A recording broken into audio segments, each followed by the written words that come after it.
Hello everyone, welcome back. तो हम कर रहे थे हमारी क्लास 12th फाइन आर्ट्स की वन शॉट सीरीज, जिसमें अभी तक हमने 5 चैप्टर्स को बहुत क्विकली वन शॉट में रिवाइज कर लिया है। और आज हम करेंगे हमारे चैप्टर नंबर 6 को, जो कि है the Bengal school and cultural nationalism, जिसे हम 20 मिनट्स में कवर करने की कोशिश करेंगे। तो आगे बढ़ने से पहले अगर अभी तक आपने इस चैनल को सब्सक्राइब नहीं किया है तो कर लो, क्योंकि इस पे हम बाकी के बचे हुए 2 चैप्टर्स की वन शॉट को कंप्लीट करेंगे। उसके बाद हम अपनी अल्ट्रा रिवीजन सीरीज शुरू करेंगे, जिसमें हर एक चैप्टर वाइज PYQs की मैं पूरी वीडियोस लेकर आऊंगी, कि हर एक वीडियो में एक चैप्टर के PYQs को डिस्कस करेंगे, आंसर राइटिंग स्ट्रेटेजीज देखेंगे कि किस तरीके से आंसर राइटिंग करनी है, और उसके बाद एट द एंड एक बहुत बड़ा सरप्राइज आने वाला है, तो उस चीज़ के लिए स्टे ट्यून्ड। अब हम अपनी स्टार्ट करते हैं इस चैप्टर को। तो देखो, ये वाला जो चैप्टर है ना, ये सिर्फ एक मतलब पेंटिंग ही नहीं है। यहाँ पे क्या है कि ये चैप्टर आइडेंटिटी है, नेशनलिज्म है, और जो इंडियन आर्ट का जो अपना स्टाइल है उसे बनाने की जो लड़ाई है, उस चीज का चैप्टर है ये। ठीक है, कंपनी पेंटिंग से शुरू करके हम बंगाल स्कूल, शांति निकेतन, जो पैन एशियनिज्म है, और फाइनली जो मॉडर्न इंडियन आर्ट है, वहां तक का पूरी एक जो आइडियोलॉजिकल जर्नी है वो इसी चैप्टर के थ्रू कवर करेंगे। तो अब हम देखते हैं ये आर्ट बिफोर ब्रिटिश। तो जो आर्ट का मतलब क्या था, ब्रिटिश आने से पहले जो इंडिया में आर्ट था उसका रोल बहुत ज्यादा, मतलब बिल्कुल क्लियर रोल था ब्रिटिश आने से पहले। उस टाइम पे आर्ट का मतलब क्या था कि जो मंदिर की दीवारें हैं उन पर जो मूर्तियां वगैरह हैं, ठीक है, जो मिनिएचर पेंटिंग्स है जो मैन्यूस्क्रिप्ट्स को इलस्ट्रेट करती थी, या फिर जो गांव के घरों की जो दीवारें हैं उस पे जो लोक कला वगैरह होती थी, फोक आर्ट, मतलब जो लोकल आर्ट होती है, लोक कला जो होती है, वो सब कुछ। तो आर्ट जो था वो डेकोरेशन या फिर डॉक्यूमेंटेशन के लिए नहीं था उस टाइम पे। उस टाइम पे वो एक बिलीफ था, एक ट्रेडिशन था, और भक्ति के लिए होता था, रिलीजियस पर्पस होता था उसका। तो 18th सेंचुरी में क्या हुआ कि 18th सेंचुरी में ब्रिटिशर्स जब आए थे तो उन्हें इंडिया का मतलब जो भी चीजें इंडिया में थी, आर्ट वगैरह है, कपड़े हैं, लोग हैं, कस्टम्स हैं, फ्लोरा फोना है, सब कुछ उन्हें बहुत ज्यादा एक्सोटिक लगा था। ब्रिटिश ऑफिसर्स ने सोचा था कि जो पेंटिंग्स हैं वो हम इनसे बनवा लेते हैं, इनको समझने के लिए कि भाई ये क्या चीजें हैं, यहाँ पे उन्हें समझ नहीं आ रहा था। तो जो लोकल आर्टिस्ट थे, जो पहले मुर्शिदाबाद, लखनऊ, दिल्ली के कोर्ट्स में काम करते थे, वो अब नए पैटर्न्स के लिए काम करने लगे थे। नए पैटर्न्स कौन थे? ब्रिटिशर्स थे, अभी उनके लिए काम करने लगे थे। और यहीं से कंपनी स्कूल जो पेंटिंग है, कंपनी स्कूल ऑफ पेंटिंग है, उसकी शुरुआत यहीं से हो जाती है। फिर तो जो ब्रिटिश ऑफिसर्स थे वो पैटर्न्स बन गए थे, इंडियन आर्टिस्ट उनके लिए काम करते थे। जो सीन्स है, मतलब जो टॉपिक्स है, वो इंडियन लाइफ के ही थे, ठीक है, पेपर पे वो बनाते थे। तो अगर हम स्टाइल की बात करें कंपनी पेंटिंग की, तो जो कंपनी पेंटिंग है उसका सबसे ज्यादा जो इंपॉर्टेंट फीचर था वो था क्लोज ऑब्जर्वेशन। क्लोज ऑब्जर्वेशन क्या था कि मतलब जो ट्रेडिशनल इंडियन आर्ट है वो ज्यादातर क्या होता था कि जो याद और जो रूल बुक्स वगैरह होती है उन पर बेस्ड होता था, जो हिस्ट्री वगैरह की बुक्स है या फिर जो रूल बुक्स है। लेकिन जो यूरोपियन आर्ट है वो डायरेक्ट ऑब्जर्वेशन पे होता था। मतलब कंपनी पेंटिंग में क्या होता था कि कंपनी पेंटिंग्स बन रही है, ये चीज हमने देखा कि आर्टिस्ट होंगे इंडियन आर्टिस्ट होंगे, सब्जेक्ट्स भी इंडियन होंगे, लेकिन जो रियलिज्म है कि जो जिस तरह की जो चीज दिख रही है उसको वैसे के वैसा ही बनाना है, वो जो रियलिज्म है वो यूरोपियन स्टाइल था। तो इस स्टाइल की जो एल्बम्स हैं वो ब्रिटेन तक भेजी जाती थी। इसलिए ये सिर्फ इंडिया में नहीं, जो इंग्लैंड है उसमें भी ये वाला जो स्टाइल है, जो कंपनी पेंटिंग का स्टाइल है, वो इंग्लैंड में भी बहुत पॉपुलर हुआ था। अब देखो डिक्लाइन कैसे हुआ था कंपनी पेंटिंग का, कि जैसे फोटोग्राफी है, जैसे वो फोटोग्राफी इंडिया में आई थी, तो देखो फोटोग्राफी आने के बाद कौन ही पेंटिंग बनाएगा, तो जो कंपनी पेंटिंग का जो काम है वो खत्म हो गया था। कैमरा यूज करते थे डॉक्यूमेंटेशन के लिए। अब जो कंपनी पेंटिंग बनवाते थे, मतलब जो ब्रिटिशर्स जो अपनी पेंटिंग बनवाते थे, उनका मेन पर्पस होता था डॉक्यूमेंटेशन के लिए, ठीक है। उनका कोई ऐसे नहीं था कि उनको इंटरेस्ट है या कुछ भी चीज है, वो हमारी लोकल पेंटिंग ट्रेडिशंस में ही था, उनका काम था डॉक्यूमेंटेशन के लिए। अब जब कैमरा आ गया तो कैमरे को यूज कर लेंगे वो डॉक्यूमेंटेशन के लिए, वो पेंटिंग्स क्यों बनवाएंगे, ये ज्यादा फास्ट भी था, ज्यादा एक्यूरेट भी था। बट यहाँ पे एक नया ट्रेंड भी राइज होता है। नया ट्रेंड क्या राइज होता है? जो अकेडमिक ऑयल पेंटिंग है वो शुरू हो गई थी ब्रिटिश आर्ट स्कूल्स में। क्या शुरू हो गया था? अकेडमिक ऑयल पेंटिंग, ठीक है। तो अकेडमिक ऑयल पेंटिंग्स शुरू हो गई थी ब्रिटिश आर्ट स्कूल्स में। तो इसको हम देखते हैं। तो देखो जो ये वाला जो फेज था ना, अब यहाँ पे जब एकेडमिक ऑयल पेंटिंग वगैरह शुरू होगी और ये चीजें हो रही थी, तो यहाँ पे इस फेज का जो बिगेस्ट नाम आता है वो है राजा रवि वर्मा। ये आपको याद रखना है, ये नाम क्या नाम है, राजा रवि वर्मा। ठीक है, तो ये जो है यहाँ पे एक सेल्फ टोट आर्टिस्ट थे, ये ट्रेवेनकोर से। कहाँ से? ट्रेवेनकोर से सेल्फ टोट आर्टिस्ट थे, मतलब इन्होंने खुद ही सीखा था सब कुछ, मतलब कहीं से इन्होंने ट्रेनिंग नहीं ली थी आर्ट की। तो ये एक सेल्फ टोट आर्टिस्ट थे राजा रवि वर्मा। ठीक है, तो और कहाँ से थे ये? ट्रेवेनकोर से थे। तो इन्होंने क्या किया था, जो यूरोपियन जो एकेडमिक रियलिज्म है उसको मास्टर कर लिया था, कि जो यूरोपियन जिस हिसाब से पेंटिंग बनाते थे, जिसमें वो एकेडमिक रियलिज्म दिखाते थे, मतलब सब कुछ रियल दिखाते थे, एग्जैक्टली ऐसे लगता था कि मतलब यूं का यूं छाप दिया कोई इंसान, ऐसे नहीं लग रहा है पेंटिंग है, बिल्कुल रियल लगता था। तो इस तरह की जो उनकी कला थी ना, उसको इन्होंने मास्टर कर लिया था राजा रवि वर्मा ने, लेकिन किया खुद ही था, कहीं से कोई भी वो नहीं किया था, मतलब ट्रेनिंग नहीं ली थी।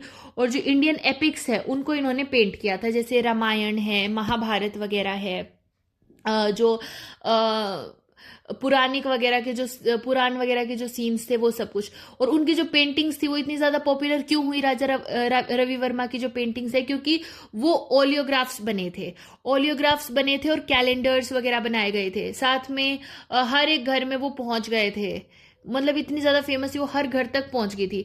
पर जैसे जैसे जो नेशनलिज्म स्ट्रांग हुआ था, कि हमने जो लोग हैं उनमें नेशनलिज्म की फीलिंग आई थी कि भाई हम क्यों ब्रिटिशर्स की जो स्टाइल है उसको हम क्यों वो करें, बढ़ावा दें, हम अपनी जो लोकल ट्रेडिशन है उसी को रिवाइव करें। तो ये वाली जब फीलिंग आ गई थी, जब नेशनलिज्म की फीलिंग आई थी, तो लोग बोलने लगे थे कि जो इंडियन गॉड्स वगैरह है, जो इंडियन भगवान है, उनको वेस्टर्न स्टाइल में दिखाना सही बात नहीं है, उन्हें हम अपने लोकल स्टाइल में दिखाएं, अपने इंडिजिनस स्टाइल में दिखाएं, उन इंडियन गॉड्स को वेस्टर्न स्टाइल में नहीं दिखाना होता। तो वही चीज है कि जो 19th सेंचुरी के एंड तक जो नेशनलिज्म है वो राइज पर था, और साथ ही एक सवाल भी था कि क्या हम जो अपनी कला है, जो अपना आर्ट है, उसको भी अंग्रेजी रखें, मतलब उसको भी वेस्टर्न सब कुछ, क्योंकि सब कुछ वेस्टर्न फिलोसफी के हिसाब से ही चल रहा था, जो वेस्टर्न स्टाइल था उसी हिसाब से पढ़ाई हो रही थी, उसी हिसाब से एडमिनिस्ट्रेशन हो रहा था। तो अब यही सवाल था कि हम अपनी आर्ट को भी अपना लोकल इंडिजिनस नहीं रख सकते क्या, उसको भी वेस्टर्न पाथ पे चलाना जरूरी है क्या? तो इसी जो डिससेटिस्फेक्शन है उससे जन्म होता है बंगाल स्कूल ऑफ आर्ट का। किसका? Bengal school of art. तो ये नाम भी आपको याद रखना है, बंगाल स्कूल ऑफ आर्ट। ठीक है, किस वजह से इसका जन्म हुआ? राइज ऑफ नेशनलिज्म की वजह से, लोगों में डिससेटिस्फेक्शन था इस वजह से। तो अब एक चीज देखो कि ये नाम तो बंगाल स्कूल है, लेकिन ये चीज आपको ध्यान रखनी है कि जो नाम का ये मतलब नहीं है कि ये सिर्फ बंगाल तक लिमिट हो, ये बंगाल तक लिमिट नहीं था, ये एक नेशनलिस्ट आर्ट मूवमेंट था जो स्वदेशी आइडियोलॉजी से जुड़ा हुआ था। स्वदेशी आइडियोलॉजी आपको पता होगा, हिस्ट्री में आपने पढ़ा होगा। और जो ये बंगाल स्कूल की जो नेशनलिस्ट मूवमेंट थी, मतलब पूरी नेशनलिस्ट जो आर्ट मूवमेंट थी, इसके लीडर कौन थे? अवनींद्रनाथ टैगोर। तो ये नाम भी याद रखना है कि लीडर कौन थे? लीडर थे अवनींद्रनाथ टैगोर। ठीक है, और ये जो अवनींद्रनाथ टैगोर है ये रविंद्रनाथ टैगोर के भाई थे, तो ये चीज भी आपको याद रखनी है। और उनके साथ में और कौन कौन खड़े थे? मतलब लीडर तो अवनींद्रनाथ टैगोर थे, पर और भी तो मेंबर्स थे। वो थे एक ब्रिटिश आर्ट के एडमिनिस्ट्रेटर थे जो कि थे ईबी हेवल, तो ये सपोर्ट कर रहे थे इनको, ईबी हेवल। तो ये दोनों नाम याद रखना, अवनींद्रनाथ टैगोर और ईबी हेवल। तो दोनों कॉलोनियल आर्ट एजुकेशन के ये अगेंस्ट थे। कॉलोनियल मतलब ब्रिटिशर्स का जो ईस्ट इंडिया कॉलोनी है, और आर्ट एजुकेशन मतलब उन वो जो एजुकेशन दे रहे थे, तो जो कॉलोनियल आर्ट एजुकेशन है ये उनके अगेंस्ट थे। कौन कौन? अवनींद्रनाथ टैगोर और ईबी हेवल। और इन्होंने बंगाल स्कूल की स्थापना करी थी, जो नेशनलिस्ट मूवमेंट था उसको ये लीड कर रहे थे। तो अगर हम देखें आइडियोलॉजी क्या थी, मतलब जो बंगाल स्कूल है ना, उनका एक क्लियर स्टैंड था। वो चाहते थे कि जो सब्जेक्ट्स हैं पेंटिंग्स के वो इंडियन होने चाहिए। ठीक है, इंडियन सब्जेक्ट्स होने चाहिए, जो स्टाइल है वो भी इंडियन होना चाहिए।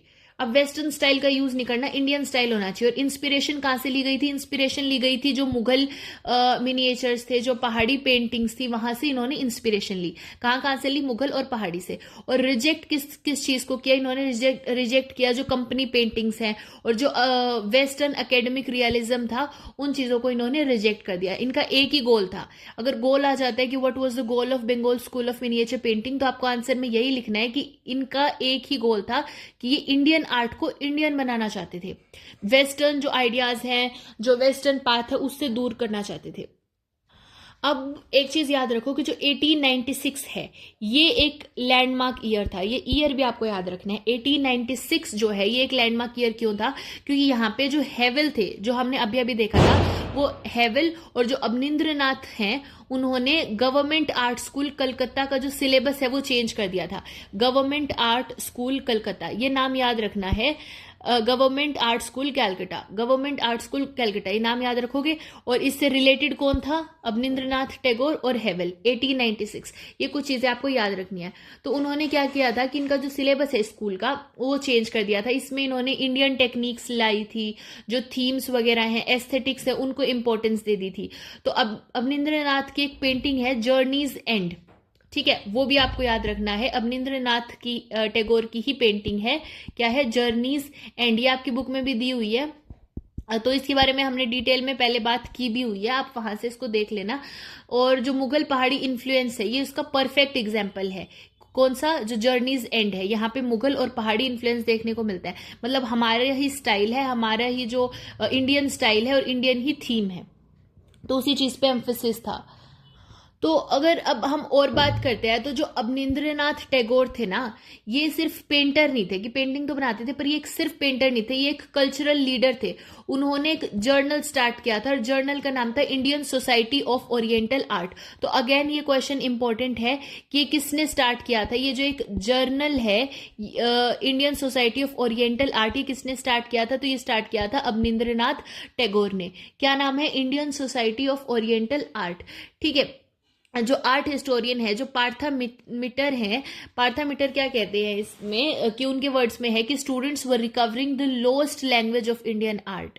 मतलब यहीं से जो बंगाल स्कूल है ना, मॉडर्न इंडियन आर्ट, उसकी फाउंडेशन यही रखता है कि यहीं से बंगाल स्कूल की फाउंडेशन शुरू हुई थी, ठीक है।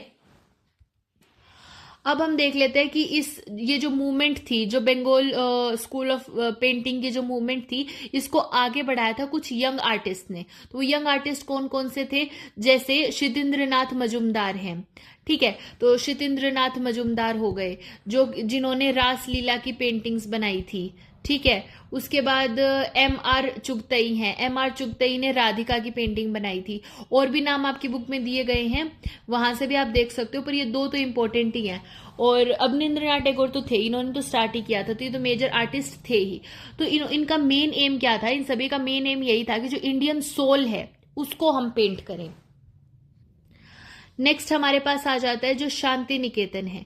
तो शांति निकेतन जो है ये बंगाल स्कूल का एक नेक्स्ट स्टेज था। मतलब जो रविंद्रनाथ टैगोर है, अब यहाँ पे आते हैं रविंद्रनाथ टैगोर, ठीक है। अब अवनिंद्रनाथ टैगोर के जो भाई थे, ठीक है।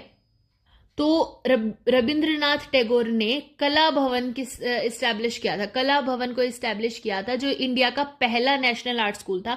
तो ये आपको याद रखना है कि ये फर्स्ट नेशनल आर्ट स्कूल था इंडिया का। कौन सा था? कला भवन, जो विश्व भारती अब हम जानते हैं जिसको, जो कि शांति निकेतन में था, ठीक है। कला भवन कहाँ था? शांति निकेतन में था। ये फर्स्ट नेशनल आर्ट स्कूल था और ये किसने फाउंड किया था? ये फाउंड किया था रविंद्रनाथ टैगोर ने, ठीक है। तो यहाँ पे इसके जो पेंटिंग ये डिपार्टमेंट था, इसके हेड कौन बनाए गए थे? पेंटिंग के डिपार्टमेंट के हेड बनाए गए थे नंदलाल बोस। तो ये कुछ चीजें आपको इसके बारे में याद रखनी है। अब हम नंदलाल बोस के बारे में देख लेते हैं। तो जो नंदलाल बोस हैं वो क्या थे? वो हेड थे पेंटिंग डिपार्टमेंट के, जो कि कला भवन शांति निकेतन में थे, जिसकी स्टैब्लिशमेंट किसने किया था? रविंद्रनाथ टैगोर ने किया था। और ये चीज हमने देख ली। तो जो नंदलाल बोस हैं, इन्होंने आर्ट को इलाइट सर्कल से निकाल के, मतलब जो अमीर लोग हैं, जो रियासी एरियाज हैं, वहां से निकालकर जो कॉमन लोग हैं वहां तक उसको ले जाने की कोशिश की थी कि आर्ट सबके लिए एक्सेसिबल होना चाहिए। ये नहीं कि बस जो अमीर लोग हैं वही देख सकते हैं, जो कॉमन पीपल हैं उनके लिए भी उस चीज को, मतलब वहां तक एक्सेसिबिलिटी होनी चाहिए आर्ट की। तो 1937 में गांधी जी ने उन्हें 1937 में, ये याद रखना कि जो 1937 है इसमें गांधी जी ने उन्हें हरिपुरा कांग्रेस के लिए पोस्टर्स बनाने को कहा था। हरिपुरा कांग्रेस का एक सेशन था कि जैसे कांग्रेस के जो सेशंस होते थे तो उसके पोस्टर्स बनाने के लिए गांधी जी ने किन्हें कहा था? नंदलाल बोस को कहा था। 1937 का याद रखना, हरिपुरा सेशन था कांग्रेस का, उसके पोस्टर्स बनाने के लिए गांधी जी ने कहा था नंदलाल बोस को। और वो पोस्टर्स किस किस के थे, जैसे फार्मर्स थे, पोस्टर पे फार्मर बनाना था, म्यूजिशियन बनाना था, पोर्टर बनाना था, विलेज वुमेन बनानी थी। मतलब एज अ होल अगर हम देखें तो जो कॉमन पीपल थे उनके पोस्टर्स बनाने थे, जो कि सिंपल, लाइवली और कलरफुल थे। नेशन बिल्डिंग का ये एक विजुअल लैंग्वेज थी कि यहीं पे जो नेशनलिज्म है वो स्ट्रांग होता हमें दिखाई दे रहा था। अब अगर हम देखें कि जो कला भवन थे उससे जो ट्रेंड आर्टिस्ट थे वो पूरे इंडिया में स्प्रेड हुए थे।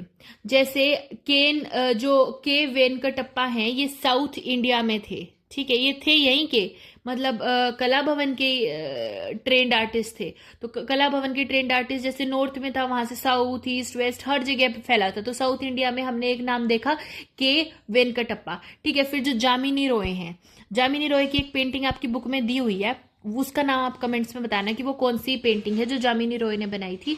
तो इन्होंने क्या किया था कि जो एकेडमिक आर्ट है उसको छोड़ के इन्होंने फोक स्टाइल अपनाया था। एकेडमिक आर्ट ब्रिटिशर्स का था, फोक स्टाइल अपना था, तो उसी चीज को इन्होंने अपनाया था। जामिनी रॉय का जो मेन एम था वो यही था कि वो सिंपल, फ्लैट और कलरफुल पेंटिंग्स बनाए, ऐसी पेंटिंग्स बनाए जो इजीली कॉपी हो सके और जो आम लोग हैं, जो कॉमन लोग हैं, वहां तक ये पेंटिंग्स पहुंच सके। अब देखो 1905 के बाद स्वदेशी पीक पे पहुंच चुका था। जो स्वदेशी मूवमेंट था वो पीक पर था, और इसी टाइम पे जो पैन एशियनिज्म है उसका आइडिया आता है। पैन एशियनिज्म का आइडिया आता है, जहां पे क्या होता है कि जो जापान है उसके जो नेशनलिस्ट हैं ओकाकुरा, जो काकुजो हैं, ओकाकुरा काकुजो, ठीक है, ये इंडिया आए थे। ये जापान के नेशनलिस्ट थे, याद रखना, ये जापान के नेशनलिस्ट थे ओकाकुरा काकुजो, और ये इंडिया आए थे और रविंद्रनाथ टैगोर से ये मिले थे, ठीक है। तो जापानीज जो आर्टिस्ट थे उन्होंने वॉश टेक्निक सिखाई थी इंडियंस को। तो यहाँ पे जापान और इंडिया का कनेक्शन हमें देखने को मिलता है कि ये जापान से आते हैं, कौन, काकुजो ओकाकुरा, या फिर इनका नाम था ओकाकुरा काकुजो, और ये इंडिया में किससे मिलते हैं, ये इंडिया में मिलते हैं रविंद्रनाथ टैगोर से, ठीक है। और फिर इन्होंने इंडियंस को वॉश टेक्निक सिखाई कि इंडियंस पीछे ना रह जाए, इस वजह से। तो ये ऑयल पेंटिंग का एक इंडियन ऑल्टरनेटिव था कि ये चाहते क्या थे, रविंद्रनाथ टैगोर या फिर जो बंगाल स्कूल ऑफ पेंटिंग है, ये चाहते तो यही थे ना कि हम वेस्टर्न आइडिया से अलग जाएं। तो वेस्टर्न आइडियाज में ऑयल पेंटिंग थी, तो अब इंडियंस को भी कुछ तो चाहिए उसको, मतलब काउंटर अटैक करने के लिए, तो इसलिए उन्होंने वॉश टेक्निक सीखी। फिर 1922 में एक शौक आया था। शौक कैसे आया कि जो बोहोस स्कूल के आर्टिस्ट थे, ये याद रखना, बोहोस एग्जीबिशन हुआ था 1922 में। क्या हुआ था, बोहोस एग्जीबिशन। तो जो बोहोस स्कूल के आर्टिस्ट थे, कौन कौन थे, जैसे पॉल क्ली है, जो कैंडिन स्काई है, तो पॉल क्ली, कैंडिन स्काई, ये दो नाम याद रख लेना। तो इनकी जो एग्जीबिशन थी वो कैलकाटा पहुंची थी। कहाँ पे हुई थी एग्जीबिशन, कैलकाटा में। यहाँ पे कोई भी रियलिज्म नहीं था, सिर्फ लाइंस, शेप्स और कलर्स का यूज हो रहा था। तो इंडियन आर्टिस्ट ने पहली बार जो मॉडर्न यूरोपियन आर्ट है उसको डायरेक्टली देखा था, ठीक है। तो यहाँ पे एब्स्ट्रैक्ट फॉर्म्स थी, मतलब एब्स्ट्रैक्ट फॉर्म्स क्या होते हैं कि सिर्फ लाइंस का और शेप्स का यूज करके उनमें कलर फिल कर देते हैं, ऐसी पेंटिंग बनाई जाती है। तो ये बहुत जो स्कूल है उसमें इंडियन आर्टिस्ट ने देखा था। फिर अगर हम देखें तो इसका जो सबसे स्ट्रॉन्ग इम्पैक्ट है, जो बहुत एग्जीबिशन का है, जो सबसे स्ट्रॉन्ग इम्पैक्ट है वो गगनेंद्रनाथ टैगोर के काम में था। कैसे था कि उन्होंने क्यूबिस्ट स्टाइल यूज किया। क्या किया था उन्होंने, इंडियन क्यूबिज्म जो है क्यूबिस्ट स्टाइल का यूज किया था। अब इसमें भी होता क्या है कि मतलब क्यूब्स वगैरह बना के इसी तरीके से पेंटिंग बनाई जाती है, शेप्स से, जो ज्योमेट्रिक इंटीरियर्स होंगे और जो शार्प कैरिकेचर्स वगैरह होते हैं, जिसमें रिच बंगालीज पर जो सेटायर होता है वो था। तो उनका इन्होंने यूज किया था। किसने, अपनी पेंटिंग्स में, गगनेंद्रनाथ टैगोर ने। तो ये कहीं ना कहीं बहुत एग्जीबिशन से ही लिया गया था कि वहां पे भी एब्स्ट्रैक्ट शेप्स वगैरह का यूज कर रहे थे, कलर्स का यूज कर रहे थे, लाइंस का यूज करके पेंटिंग बना रहे थे। तो उसी तरीके से इन्होंने अपना खुद का इंडियन क्यूबिज्म बनाया था। किसने, गगनेंद्रनाथ टैगोर ने। तो यहाँ पे एक इंपॉर्टेंट डिबेट होता है। इंपॉर्टेंट डिबेट किस किस के बीच में होता है, बिनोय सरकार, मतलब ये एग्जाम्पल में है वैसे, ठीक है। बिनोय सरकार जो है वो यूरोपियन मॉडर्निज्म को रियल मॉडर्न मानता है, ठीक है। और जो यूरोपियन मॉडर्निज्म को अपनाते हैं उनको कौन कहते हैं, वो होते हैं एंग्लिसिस्ट्स। तो एंग्लिसिस्ट में एक एग्जाम्पल अगर आपको देना हो तो आप किसका दोगे, आप दोगे बिनोय सरकार का। ठीक है, ये याद रहेगा कि बिनोय सरकार थे एंग्लिसिस्ट। एंग्लिसिस्ट कौन होते हैं, जो यूरोपियन मॉडर्निज्म के सपोर्टर होते हैं। उसके बाद होते हैं ओरिएंटलिस्ट। ओरिएंटलिस्ट क्या होते हैं, जो इंडियन ट्रेडिशन का साथ देते हैं, इंडियन ट्रेडिशन को मॉडर्न मानते हैं। तो उसमें एक एग्जाम्पल था हेवेल का, जो कि हमने पहले देखा भी है अवनींद्रनाथ टैगोर के साथ। तो हेवेल, इंटरेस्टिंग बात यहाँ पे क्या है कि एक इंडियन जो है वो यूरोपियन साइड लेता है, कि जो बिनोय सरकार है इंडियन है, ये यूरोपियन साइड ले रहा है, और जो हेवेल है ये एक इंग्लिशमैन है जो कि इंडियन की साइड ले रहे हैं। तो ये एक इंटरेस्टिंग बात यहाँ पे आ जाती है। तो ये जो डिबेट हुई थी ना, इसका एक परफेक्ट ब्रिज कौन था, वो था अमृता शेरगिल। ठीक है, अमृता शेरगिल जो है ये वेस्टर्न मॉडर्न स्टाइल जो है उसको सपोर्ट कर रही थी। अब इनका क्या था, इन्होंने कहा कि जो स्टाइल है वो तो वेस्टर्न मॉडर्न होना चाहिए, लेकिन जो सब्जेक्ट्स हैं वो इंडियन होना चाहिए। तो इन्होंने एक ब्रिज बना दिया था कि इंडियन सब्जेक्ट्स को वेस्टर्न स्टाइल में पेंट कर लो। तो मॉडर्न इंडियन आर्ट का ये फ्यूचर था। तो जो अमृता शेरगिल है वो इस डिबेट का परफेक्ट ब्रिज मानी जाती है। तो देखो, जो मॉडर्न इंडियन आर्ट है ये कोई एक स्ट्रेट लाइन नहीं है, ये एक टेंशन है। वेस्ट से आइडियाज लेना है, अपनी रूट से जुड़े भी रहना है। तो इस चीज को जो बंगाल स्कूल है उसने डायरेक्शन दी थी, शांति निकेतन ने लैंग्वेज दी थी, जो मॉडर्न आर्टिस्ट्स हैं उन्होंने एक्सपेरिमेंटेशन करा, एक्सपेरिमेंट्स वगैरह किए, और इसी लेगेसी पे आगे चल के जो मॉडर्न इंडियन आर्ट है वो खड़ा होता है। ठीक है, तो अब हम एग्जाम फोकस देख लेते हैं फटाफट से, कि कुछ नाम्स है जो आपको याद रखने हैं एग्जाम के लिए, मतलब कुछ नेम्स और कंसेप्ट्स हैं, इनको पक्के कर लो। और ये जो चैप्टर है गारंटेड आपको मार्क्स देगा, कि जैसे कंपनी पेंटिंग क्या थी, राजा रवि वर्मा के बारे में हमने देखा, अवनींद्रनाथ टैगोर और ईबी हेवेल के बारे में हमने देखा, नंदलाल बोस, फिर जामिनी रॉय, गगनेंद्र नाथ टैगोर जो पैन एशियनिज्म है, साथ में हमने रविंद्रनाथ टैगोर के बारे में भी देखा था कि उन्होंने शांति निकेतन में कला भवन की स्थापना की थी। तो इस तरह की चीजें आप याद रखो एंड आपका ये चैप्टर कंप्लीट होता है यहाँ पे।